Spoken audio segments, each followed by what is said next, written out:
Good morning. So it is currently 7:33 a.m. and I'm on the way to work. I will be going to work for a couple hours. I have some stuff that I have to take care of at work, and then I will be leaving around maybe like 11ish to head to the Alabama Counseling Association conference.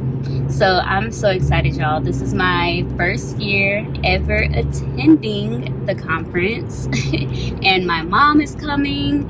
Yes, she joined the ALC just so that she can go to this conference with me.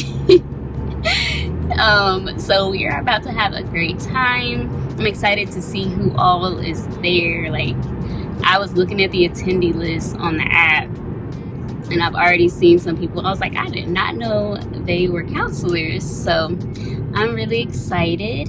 And I will just be keeping you guys updated throughout the day.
And then they start telling about a traumatic birth experience that they never dealt with. I'm like, no, it's still a problem, right? Mm-hmm. A trauma is a trauma, no matter whether it's in a perinatal period or not.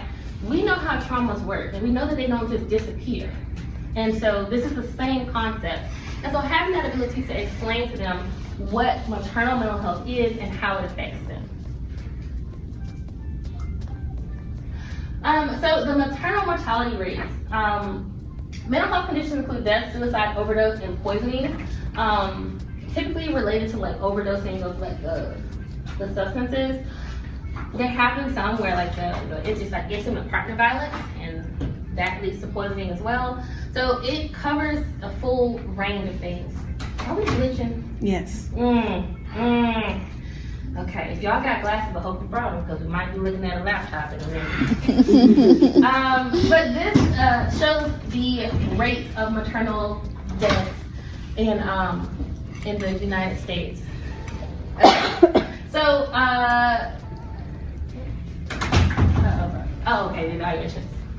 Okay, so you see there's a bit of a disparity here, right? There's a big shift, there's a big change in that Black women tend to die more often for several reasons, many of them which we're going to go over today, and then followed by Hispanic women.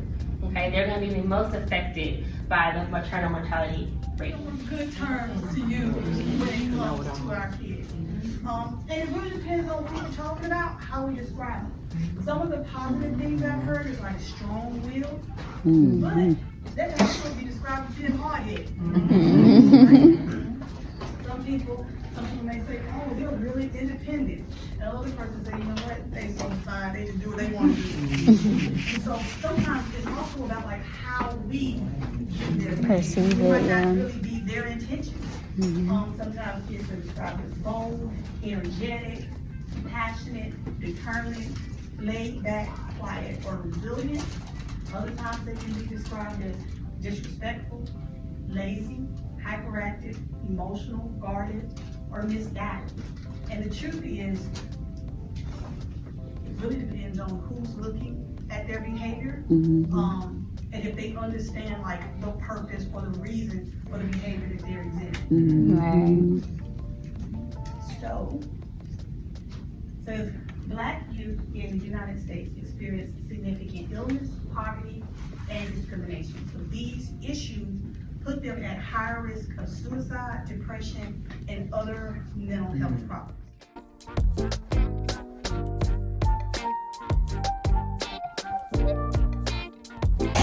Day 2.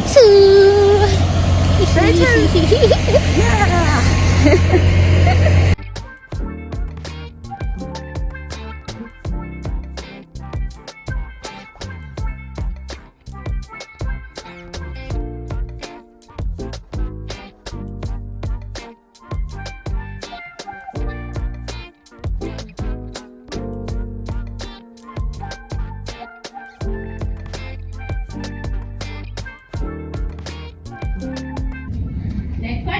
When you're in full black girl language mode, what's the one word or phrase that makes you feel the most you? Mine is yes. Yes, honey. Yes. Oh, my daughter's is ate that. That's when I heard her favorite. Oh, and her new favorite is clock it. Clock that tea. So when you're in your full black girl language mode, what's the one word or phrase that makes you feel most you?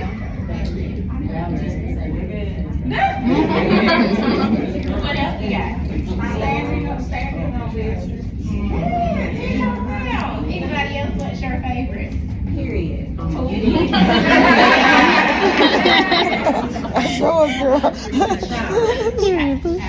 Child, yeah, we always say child. Girl, please. Girl, bye. One of my favorite ones is it is very much giving. It's very much given. It is very much It's given.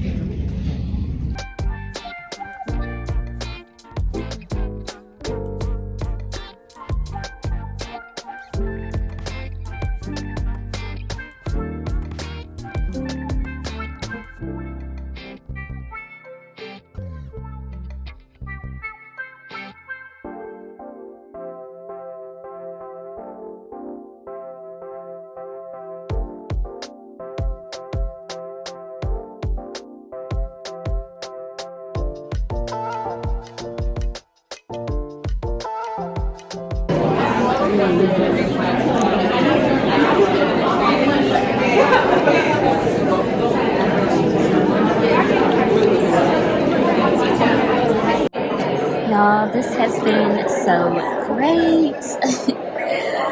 Oh, here goes mommy walking back now.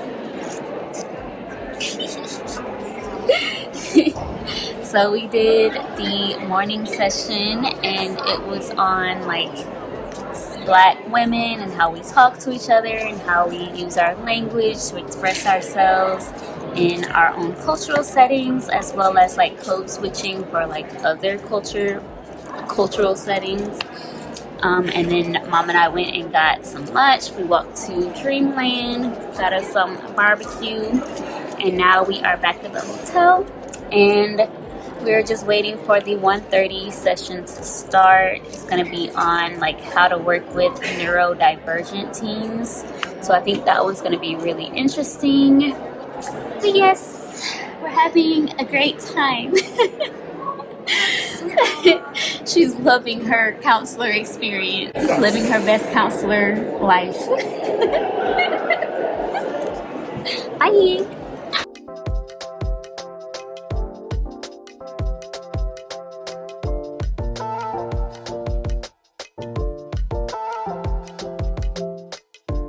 Once we have an idea of who we are and who we want to be, now we're building the bridge, okay? We're taking charge of our life. We're going to develop an action plan. Like, we have our goal. We know who we want to be. We have to have an action plan to get there, right? And, you know, that's going to be terrible if you let them do it. It's going to be a terrible plan. They will not be smart at all. So this is where you come in. This is where the team comes in. You have to figure out what are the things that are available to them and to their parents and to you in order to help make this, a reality. For some, it might be financial limitations. For some, it might be geographical limitations. For some, it might be social limitations. Whatever it is, you have to figure out what works for them and put that into place for them, or help them put that into place. And then figure out what is holding them back, the biggest things that's holding them back from achieving who they want to be. And I'll tell you right now, every single person I've had, it's these things. If I've got a team that's got failure to launch, the thing that's holding them back are I am behind everyone else. I keep comparing myself to all my peers, and they're doing things I'm not doing. I can't drive a car. I'm afraid I'm going to die. I need a job. Those are the three things that every teen comes to me with who's got anxiety, identity issues, and they're worried about their future.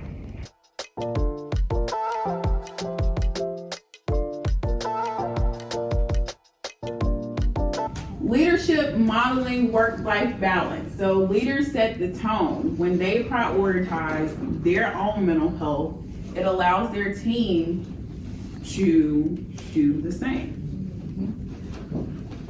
And then lastly, recognition and appreciation, because who likes to work and not be appreciated? Nobody. Exactly. So celebrating contributions reminds people that their value goes beyond productivity, which is something that is very hard for a lot of employers to do. But it's about seeing the person as a whole. Yes, you have a business to run. Yes, things have to be taken care of, and also without your staff, these things aren't possible. It doesn't have to be anything that is huge, just a thank you, you know, a Chick-fil-A gift card, Pizza party. something, popcorn, something to say thank you can go a long way. So these strategies lay the foundation for a supportive culture, and resources are the tools that help us take action. So whether it's connecting someone to help, offering mentorship, or simply knowing where to turn, having the right resources at your fingertips can make all the difference.